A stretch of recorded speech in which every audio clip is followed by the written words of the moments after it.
Hello, how are you today? This is Shan from shanmerchant.com. I'm a relationship coach and an intimacy teacher, and I am shooting to you live from Ibiza. How are you? So today I wanted to talk to you about self-love.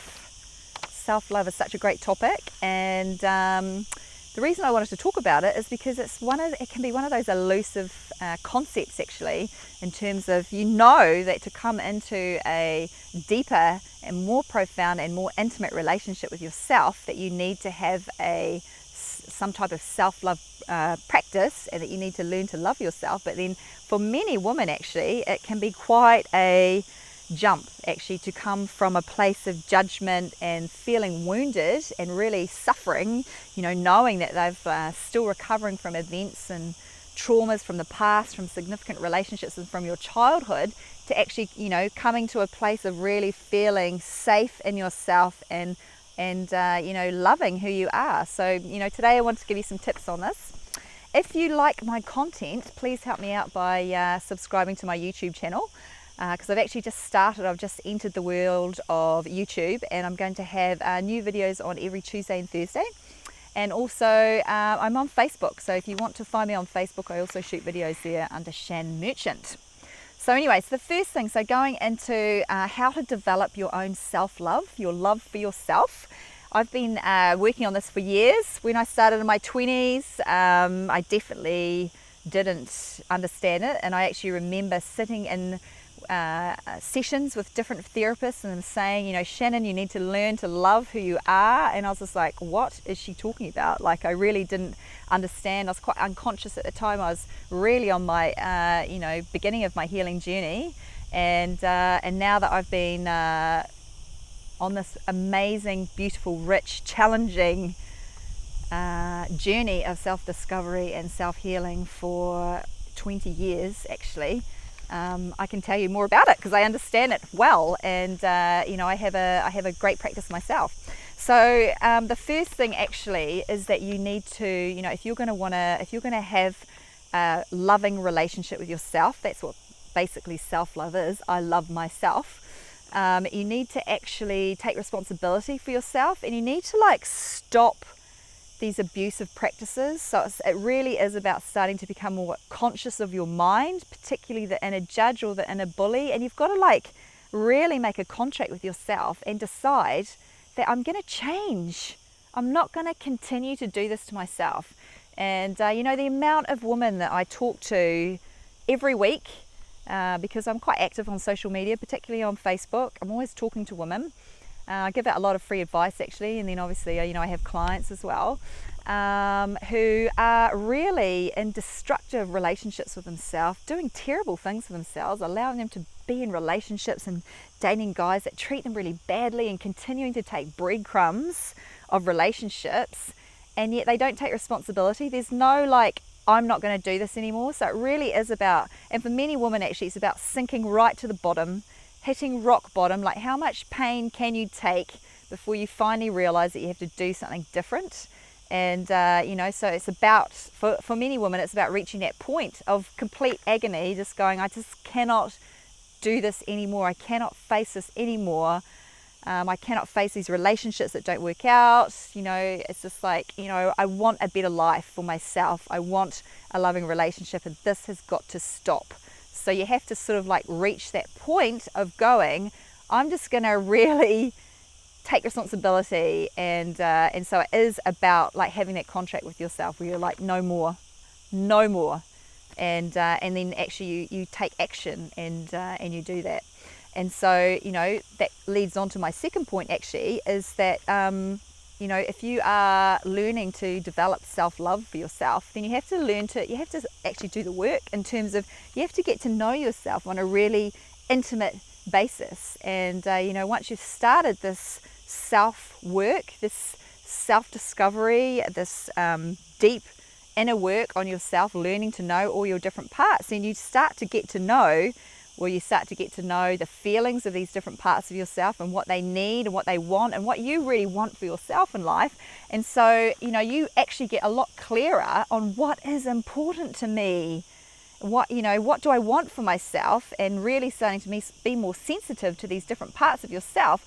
And so this is part of your self-love practice, because self-love sort of evolves from this. You can't actually love who you are without knowing who you are, so you have to actually do the work. And this also, what also evolves from this is it's a much stronger inner voice, which says, this is how I want others to treat me, and this is how I want to treat myself. Actually, I don't want to continue doing this stuff. I want to start to prioritize myself, and I'm actually important. And one thing I didn't mention earlier actually is, for many women that have historically had what I'm going to say is a terrible relationship with themselves, so judged themselves, dishonored themselves in some way, gave away their power.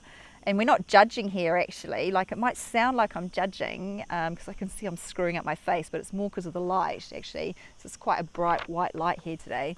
I'm actually saying that in compassion, because I feel really deep compassion, because those women that are doing this, and I've been like this in my 20s, it's a very painful place of suffering to be.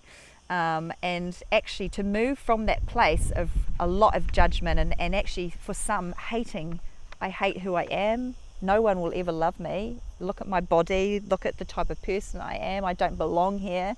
So for some women, this is an excruciating place to be.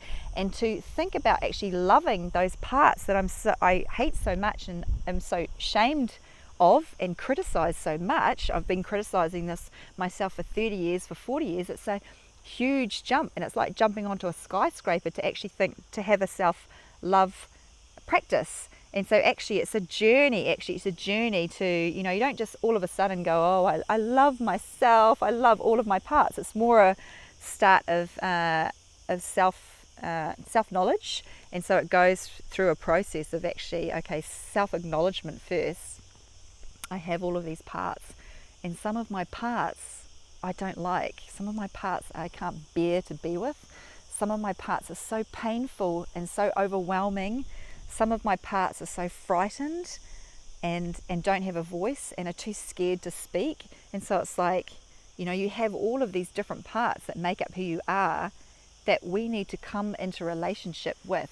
And so when I mean come into relationship with, it's not automatically deciding that you're going to love those parts. It's starting to hear their little voices, because some voices are much louder than other voices. Some voices are quite weak and feel really afraid and have always been hidden. And even though they're hidden, they can be very powerful in your relationships, very strong, because they can have really big feelings even though they're hiding away. And so actually the journey towards self-love is actually starting off with self-acknowledgement first. So those parts of me exist. I'm just going to let them exist. I acknowledge that you exist, and it's too much for me at the moment to even come into a closer relationship with you, but I want to acknowledge that you exist. And so that is actually a big, powerful step in your transformational healing journey. And then from there, what evolves over time as you start to connect more with these different feelings, and sometimes you have to, sometimes these can be really big breakthroughs, often really big breakthroughs where you face a part of yourself that previously was too much and too overwhelming. And so as you build your container with the healing work, then you're able to come into a closer relationship with these different parts of yourself. And so then it moves from self-acknowledgement to some self-acceptance. I'm actually learning to accept that part. I couldn't say that I love that part, but I accept that part. I accept that part that's really afraid. I accept that part that feels a lot of shame and embarrassment. I accept that part that's deeply envious. You know what I mean? So it's about starting to accept, or I accept that part that feels so insecure and is really, really afraid that this person's going to leave me. So it's about really starting to come into a relationship with that part. And then, far along is actually when you learn to love that part. And actually you won't necessarily learn to love all of your parts. It's about knowing, you can love some of your parts, but to love all of your parts is actually quite a big call. And I would never ask you to do that. Actually, it's more about like starting to come into a relationship. And so we come into relationship with our different parts. And that's a really powerful, solid foundation for you to live your life from, to go out into the world and express yourself and start to choose how you want to express these different parts, and also to be in an intimate relationship with. because the work is not only about getting into this loving relationship, but it's about being able to open further, more intimately into a relationship with someone else, and to be seen, to show all these parts, which can be very terrifying for many women. Okay, so that's really, really important. The next thing that is also really, really important in your journey of learning how to love yourself, your self-love journey, developing your self-love, is actually compassion. Compassion for me is just such an important thing, and it's one thing that I really have developed over the years in terms of knowing your own story so intimately. And so you can't do this if you don't know yourself intimately, but learning to understand your story, understanding your past, recontextualizing your past. And this is where you often need the help of someone else, because it's very hard to do this. You need someone else to come in, and they can have more of a bird's eye view, actually, because we know the detail, and we get really caught in these crevices of ourselves. And so it's like, this is why it's really hard to do this deep work by yourself. And so, it's about recontextualizing your story and your past, so you don't live out of it. And so when you're released from your story, but you understand your story, and what I want to say is your history, your story comes in different forms. It's like the universe, is playful. And, the universe, Mother Nature, God, whatever you want to call it, is all about your unfolding and your evolution and your,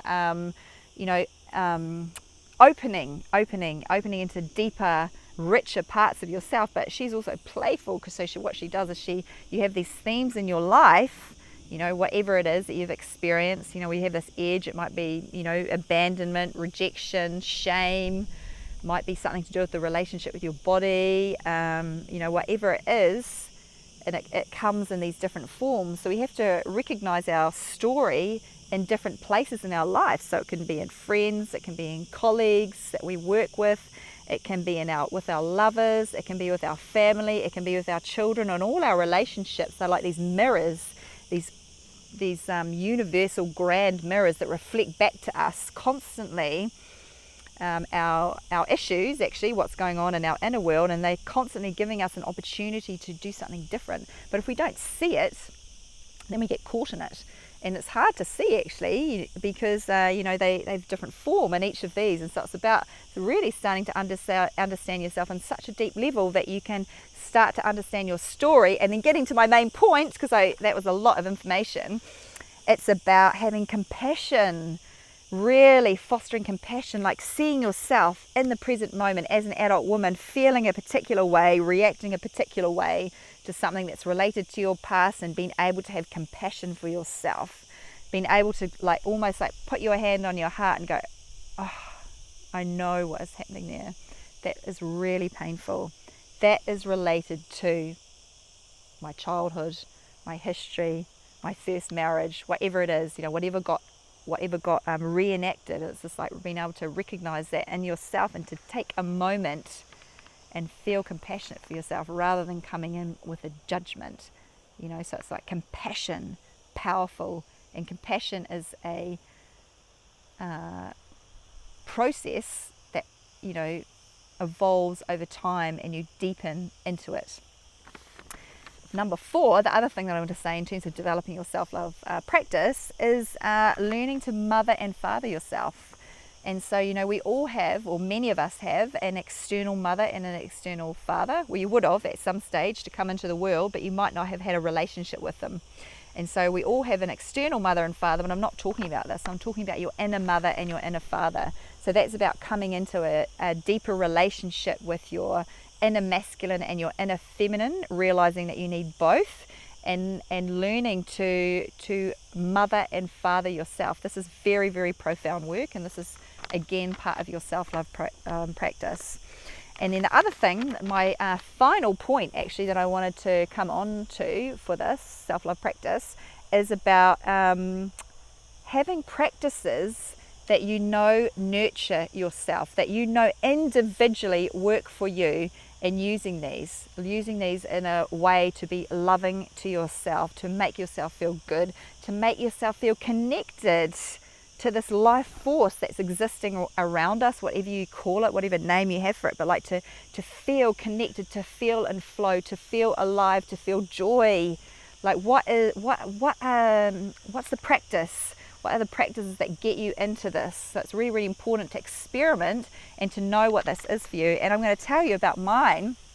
When I feel most connected, when I feel most soothed, and I've tried all of these different things actually, is actually to dance. And so what I do, and I'm no professional dancer, and in fact in my coaching program I'm going to shoot a slow video of this to give the people on my course some inspiration.